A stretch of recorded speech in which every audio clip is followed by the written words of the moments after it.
څو د خپل ادب باران باندې ونسي بل باران به د قام فصل زرغون نکه غیرو ژبو کړې لاهو په خپل تهذیب کې بې پښتو به دې اوس هېڅوک راستون نکه خپلې ژبې خپل تهذیبو ته چې شا کړې ملګرتیا له هغه قام ژوندون نکه اول خپله ژبه پس د نورې ژبې بې بنیاده عمارت خو سمون نکه د پښتون قومیت او پښتونولۍ شاعري خو یې ډېره زیاته ده خو ورسره چې دوی کوم د صوفي په حیثیت مخې ته راغلي دي نو د دوی په تصوف کې هم پښتون تصوف دی چې دې ته ډېرو خلکو اشاره کړې ده او دا د دوی یو نوی اړخ دی لکه وایي چې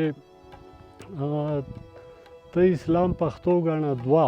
زه وایم خدایم که انسان وای نو پښتون به و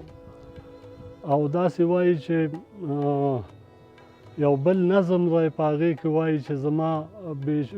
بیچونه بیچګونه خدایه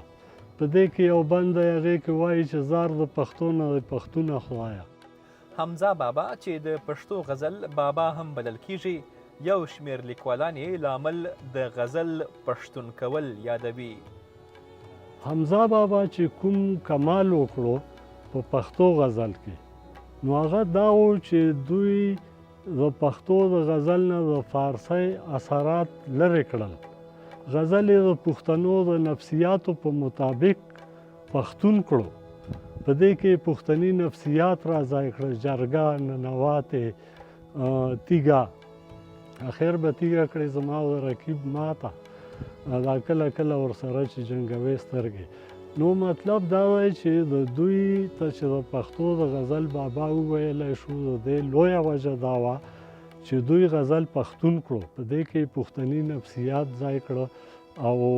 د پښتو د رسم و رواج د دود دستور د پښتنو د مزاج مطابق یې کړو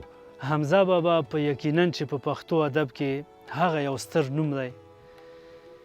چې که په جدید دنیا کې ګورو نو څومره هم لوی نومونه چې موږ ته ښکاري نو هغه د حمزه بابا د سوري نه لاندې دي او موږ دا ویلی شو چې د حمزه بابا نه مستفید شوي دي لیکه کوم مقام یې لرلی دی نو حمزه بابا ته د هر وخت شاعرانو چې کوم دی خپل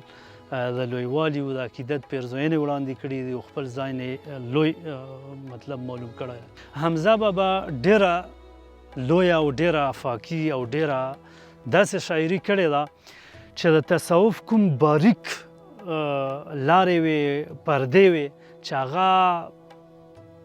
هر انسان د وس کار نه و نو حمزه بابا په خپلو اشعارو کې دومره ایزي کړي دي دومره اساني کړي دي هر چا دپاره چې که اوس څوک هم غواړي چې تصوف په لار باندې لاړ شي او د تصوف د دغو رموزو نه خبر شي نو په اسانۍ سره خبرېدی شي ستا په ننګو کې د حمزه د وینو سره دي ته سوې د پښتو غزله ځوان زه دې بابا کړم